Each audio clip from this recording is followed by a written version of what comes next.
How are you doing? Doing well. Yeah, thanks. So I'll just briefly introduce you. So hi everyone, this is Moira from Craftizen. She is the CEO and founder. So in a nutshell, can you just briefly introduce yourself and your organization, and what is your cause and which you work with, and how do you help? Yeah, hi everyone. I'm Mayura Balasubramanian. Craftizen works in the area of craft-based livelihoods for marginalized communities such as persons with intellectual disability and unskilled women from low-income communities, and as well as traditional artisans. And our aim is to support them end-to-end across the value chain, right from skilling to design development, production, and marketing. So to enable sustainable livelihoods from the making of crafts. Wow, that's really amazing. So crafts does a lot, especially for children and young people with disabilities. I can really see how that can make a difference in their life.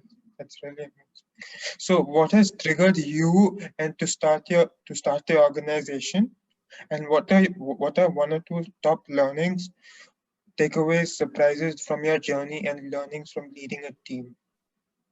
It's a big So question. I was always passionate about crafts. I remember when I was in school, sometimes my mom would pick me up right from school. I'd still be in my school uniform and we'd go for these craft melas and exhibitions. So that was my earliest exposure to crafts. Every summer holiday I would spend doing, some art, craft, cultural activity. And, so I think it was being exposed to the making of crafts, being able to try it yourself. And it was a combination and also to visit artisans in their rural settings that really made me appreciate the amount of skill, talent, and hard work that goes behind crafts. And Yeah. when you really appreciate that, you value it a lot more. And cut to many years later, when I started my career in the development sector, I was with the United Nations Development Program, and I was working on a national rural tourism project, which was craft and culture based livelihoods for village communities across the country. And so there again, I was exposed to India's incredibly rich craft and cultural heritage. This was 20 states, 36 villages. Oh, That wow. kind of exposure made me realize the gaps that exist between the skill and talent, but also the market and what one needs to address that gap. So that's how I, eventually when I wrote a business plan and took part in a competition that I won. I basically pitched Craftizen as a bridge that will address that gap between skilled artisans, but also unskilled communities who can earn a livelihood through crafts, and bridging that gap in terms of how markets have evolved and how consumer preferences have evolved. So making crafts more suitable to evolving lifestyles. Yeah. That's really amazing, especially if you were part of the UNDP.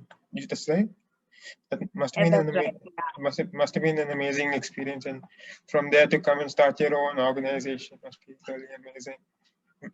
Yeah, and absolutely. I think that kind of exposure, to a national level project, and we were working directly with the Ministry of Tourism. We created a sub brand under Incredible India called Explore Rural India for rural tourism. So that kind of exposure helps you to think at scale, and I Mhm. think that's a very valuable sort of approach when it comes to being an entrepreneur in the development sector, especially to think at scale, because the social need is so large that there are many good solutions, there are many good approaches entrepreneurs take, but very often they get stuck doing it in a limited area or geography, or with a limited group of people. But you have to think at scale in order to really impact large scale change. And just to add, I think there was a second point to your question about my experience in terms of leading teams, right? Yeah, And what yeah, have been some of the takeaways. Yeah, so I mean, I think for every entrepreneur, it's so important to build a team, right? There's only so much you can do by yourself, even if you have co-founders. And in my case, I didn't. I'm a sole founder. Therefore, it wow. was all the more essential that I build a team. In the social sector, it's also important that your team comes with a similar passion and dedication to the cause, because that is the central driver and motivator, for the work that one does. And some of my learnings have been, you have to strike that balance between having your systems, processes, and, like a clear vision and path, but also allowing enough flexibility for the team to be innovative and creative. Particularly in a sector such as crafts, where Yeah. it's so important, to always try and stay ahead of market trends and needs, and how do you anticipate future requirements when you know that you're starting a skilling program today, but you'll be ready to market only say a year down the line, right? So it's important to build a lot of sort of forward thinking, to think about trends, but also to ensure that there is enough scope for your team to be engaged in that process, and in that long term sort of vision and journey that you have for your organization, and allowing them the space to be innovative in the work that they do.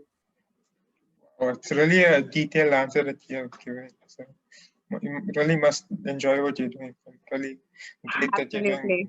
That's really great. I I feel fortunate to do what I love. I mean, it's my passion project, but more than that, I'm really sort of excited about being an entrepreneur and building a scalable business. Yeah. So, yeah. I think in general, I would say that, it's been great to see that over the last year, people have really, woken up to the fact that it feels good to support handmade, to support local, to support made in India, to support, small businesses, right? To support micro entrepreneurs, to support rural entrepreneurs, to support artisanal handmade products across various categories. So I think that's definitely a very positive trend that we're seeing. And it's nice that people are taking more, when I say people, consumers are taking more effort now in, finding out a little more about, what brands are more environmentally friendly, eco-conscious. How are the products that they're consuming? How are they made? Are they more sustainably sourced in terms of materials, in terms of manufacturing, in terms of making, in terms of, shipping and things like that? So yeah, that's definitely a positive trend that we're seeing. Yeah. So the final question is, what is a challenge or question that you would like to leave with the next generation with, and how can the public help you?